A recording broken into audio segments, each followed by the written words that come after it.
What's up guys? I recently did a video on this Fotga Fader ND, however it's called, and I love it. I use it all the time, but I recently got this one and I'm liking it better, the K&F Concept filter, for one reason and really one reason only, and we'll talk about that later.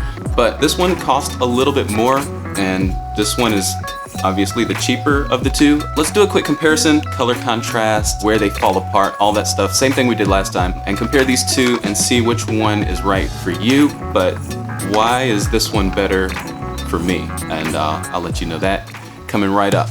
Let's get to it.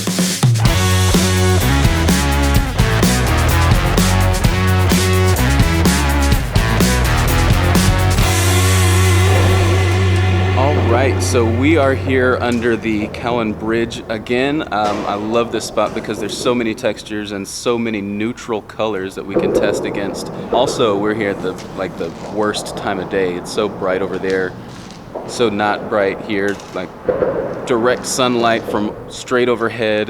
This is gonna be a great test for these neutral density filters. So we're gonna go over here in the bright sunlight and set up on some tripods and test against a gray backdrop, and hopefully we can find out what these filters color cast. First thing we're gonna do though, the reason I asked Nick to come along on this vlog is because he's using the same setup I am. He's got this Canon 80D setup with Sigma 17 to 50 millimeter and the Fotga ND filter. I've got the same exact setup as this, except I'll be using the K&F Concept lens filter. We've got these cameras set up on the same color profile, as you can see, neutral.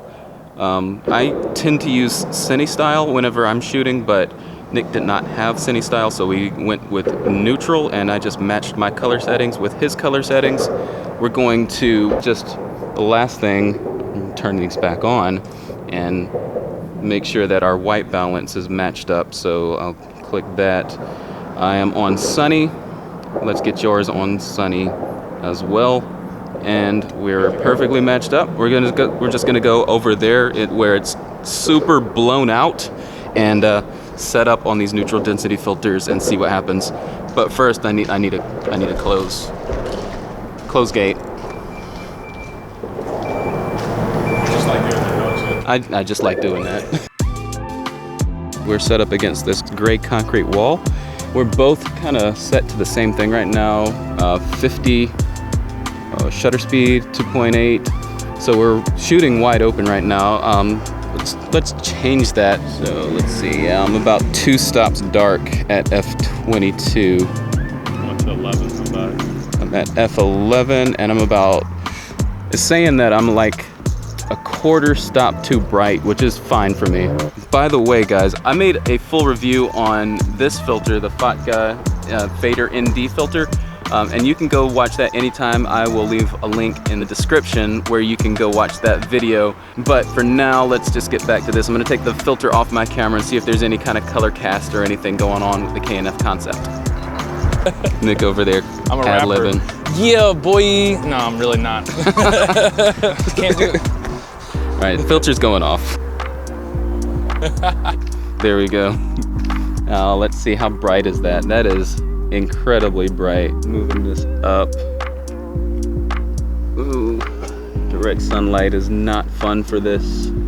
I should brighten my screen. All right, so I'm right here. I'm at f18 and it looks like I'm about a 1/4 stop bright, just like I was before. We'll compare those. And that is done. Let me go back to f11. And I'm back in the sweet spot. Now, working my way up, I'm going to go to f8. And then bring my ND filter down. Let's see what that looks like. I cannot see my screen, guys. You can look right there. I just cannot see it. So I can't see if there's any cross-hatching happening right now or not. And that's one thing. That's why I do these videos, because a lot of times you get out here in the bright sunlight and you can't really see what your filter is doing. So having a general knowledge of what it might be doing is actually a good practice. So this is as much for me as it is for you guys in YouTube world. So now I'm down to f5.6 and I'm back in the sweet spot. Let's see what that looks like. Going down again, we'll go to f3.5 and bring that down. Back in the sweet spot.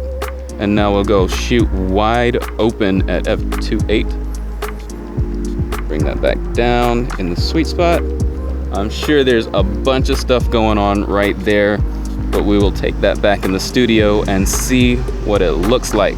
Now, just for poops and giggles, I don't even know if that's the right term. Poops and giggles, is that the right? Pass, dog. Pass. I'm gonna take this and like just underneath the sun, get all that sky, get it as dark as I can. So in the last video I did for the Fotga filter, if you went past where it says maximum, then it starts falling apart like crazy. I'm not sure what it did with the K&F Concept filter, because I haven't actually taken this footage back to the studio yet, but I bought this filter for one reason, and I'll show you that reason right now. Let's go back to the car and I'll set that up. So the one reason I chose this K&F Concept filter over the Fotga ND filter is because of this setup right here. And I'm showing you guys what I'm looking at.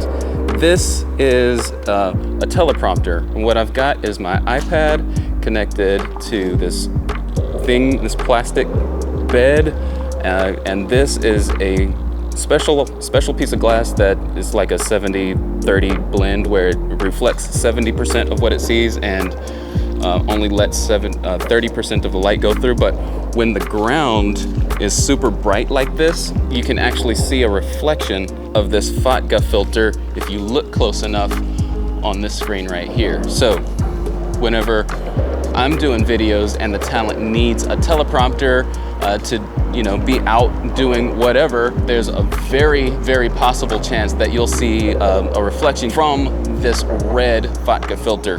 And this doesn't have that. It's a very black filter. It doesn't look as cool when you're out just shooting handheld music videos and stuff like that. So if that's something that you're into, definitely go with the Fotga. Go with the red one if you want that cool look. If you're gonna be shooting outside on teleprompters like I am, I'm sure that there's probably not many of you that are gonna be shooting outdoors with a teleprompter like I do sometimes. There's that. That's the reason that I got this one. It's a little bit more expensive. I think I got this one for like 30 bucks. Also, I should mention that I'm using these Sigma 17 to 50 millimeter lenses use a 72 millimeter thread. And so these filters are gonna be a little bit more expensive than maybe like the 58 millimeter thread that you would put on a kit lens. So for me, spending $30 on this lens is actually very cheap. You could probably get a 58 millimeter for like 20 bucks or less. We're gonna go back to the studio and look at this footage that we shot and do some analysis. Thank you, Nick. Thanks for helping me film this part. Here I am. Yeah.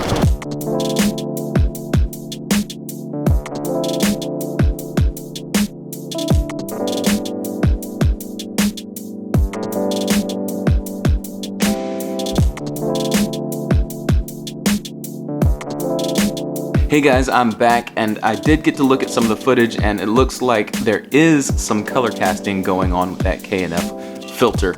So it's not so much on the minimum side, but it starts to come into play once you turn it towards max.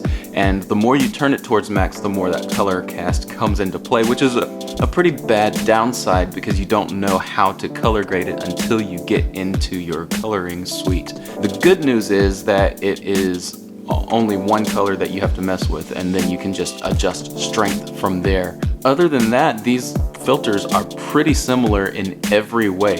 They fall apart around the same area after you go to max, and that vignette really compresses into the center of your frame and then starts that cross pattern. Like this footage that we got from the sky from that Fotga ND filter, and this was from Nick's camera out there. And then if we switch to the K&F filter, then you can see it's very similar, and they both do color casting and they both do that cross hatching. So one thing I can say about the K&F filter is that it feels a little bit more robust. The ring is a little bit harder to turn, and so I don't feel uncomfortable sitting my camera down and feeling like it might lose its settings. So that's a positive for the K&F filter. Also, for me, I like the fact that it's black. I liked the Fotga's red filter until I realized the reflection that it caused in bright sunlight when I was putting it in front of glass. And you can see that in the shot that we did whenever I was explaining that, and it came right over my face. I didn't plan for it to come right over my face, but that's a great illustration. I actually did a shot like that for a client, and it wasn't in the talent's face, and so I kind of got away with it. I just kind of masked that loop that it was on. I think it was like down here doing that. I think I caught the bottom of it, and I was able to kind of color away some of that, and you weren't really able to tell, but I still knew it was there, and it caused me to have to spend more time on that one shot than I wanted to. So that was kind of the deal breaker. Then I started looking for a black one in the same price range, and this K&F filter came up, and it was a little bit more expensive, but I paid the money, decided to give it a try, and I'm liking it so far. Anyway, what do you guys think? Which one would you get? Do you like the red look, or do you want that black one so that you can put it against glass and not have to worry about the reflections? Let me know in the comments. That's it for this video. If you liked this video, give me a thumbs up. If you didn't like it, give it a thumbs down. If you want to see more videos like this, subscribe to my channel and hit that bell icon so that you're notified every time I post a new video. That's it for this video. We'll see you in the next one.